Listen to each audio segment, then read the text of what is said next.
Hi friends, இன்றைக்கி ரொம்ப சிம்பிளான ஒரு கருவாட்டு குழம்பு ரெசிபி தான் பார்க்க போகிறோம். வாங்க. அதான் நான் இன்றைக்கி லஞ்ச் கொண்டு போனேன்.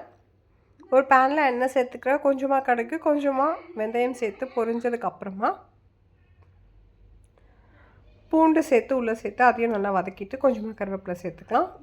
அதுக்கப்புறம் ஆனியன், பெரிய சைஸ் ஆனியன் 2 கட் பண்ணி எடுத்திருக்கேன். ஒரு பச்சை மிளகாய் என்னோடய காரத்துக்கு ஏற்ற மாதிரி நான் போட்டிருக்கேன். உங்களுக்கு காரம் அதிகமாக வேணால் நீங்கள் இன்னும் கொஞ்சம் எக்ஸ்ட்ராவாக சேர்த்துக்கலாம். ஸோ இப்போ இதை நல்லா நம்ம கோல்டன் ப்ரௌன் கலர் ஆகும், அது வரைக்கும் நல்லா வதக்கி எடுத்துக்கலாம். அதுக்கப்புறமா தக்காளி ஒரு 3 பெரிய சைஸ் தக்காளி எடுத்திருக்கேன். எனக்கு புளிப்பாக சாப்பிட்றதுக்கு பிடிக்கும், ஸோ அதனால் நான் நிறைய எடுத்திருக்கேன்.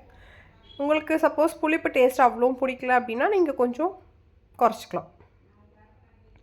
எல்லாமே நம்மளோட டேஸ்ட்டுக்கு ஏற்ற மாதிரி தான் கூடவோ குறைக்கவோ செஞ்சுக்கலாம், உப்பு, காரம், புளி எல்லாமே. இதோட நான் முருங்கைக்காய், உருளைக்கிழங்கு 2த்தையும் கட் பண்ணி எடுத்து உள்ளே சேர்த்துருக்கேன். நீங்கள் கத்திரிக்காய் இருந்தாலும் அதையும் சேர்த்துக்கலாம், அப்படி இல்லைனா சொரக்காய் இருந்தால் கூட சேர்த்துக்கலாம். ரொம்பவே டேஸ்ட்டாக இருக்கும் கருவாட்டு குழம்புக்கலாம். இப்போ அதோட மஞ்சள் தூள், மிளகாத்தூள், மல்லித்தூள் இது எல்லாமே உள்ளே சேர்த்துட்டு தேவையான அளவுக்கு சால்ட்டு சேர்த்துட்டு, நிறைய பேர் டவுட் கேட்குறீங்க, தேவையான அளவுன்னு சொல்கிறீங்க, அது எவ்வளோ அப்படின்றது. ஆக்சுவலாக இப்போ உப்புங்கிறது எனக்கு ஒரு டேஸ்ட் எனக்கு ஓரளவுக்கு போதும்னு இருக்கும். பட் ஆப்போசிட் பர்சனுக்கு கொஞ்சம் கூடவோ குறைவோ இருக்கலாம். அதே மாதிரி தான் காரமாக இருக்கட்டும், இல்லை புளிப்பாக இருக்கட்டும்.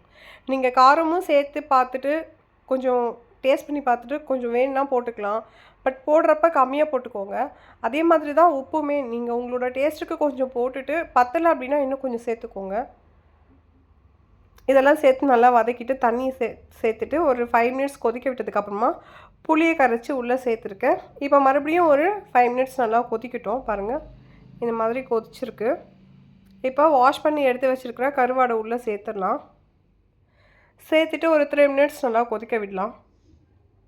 கொதிச்சதுக்கப்புறமா எண்ணெய் இந்த மாதிரி பிரிஞ்சு வரும். இந்த ஸ்டேஜில் நம்ம ஆஃப் பண்ணிடலாம். இது சான்ஸே இல்லைங்க.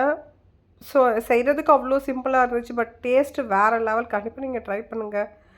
ட்ரை பண்ணிவிட்டு எப்படி இருந்துச்சுன்னு சொல்லி கமெண்ட் பண்ணுங்கள். நெக்ஸ்ட் என்ன சமைக்கலாம் அப்படிங்கிறதையும் நீங்கள் கமெண்ட் பண்ணுங்கள். டாடா.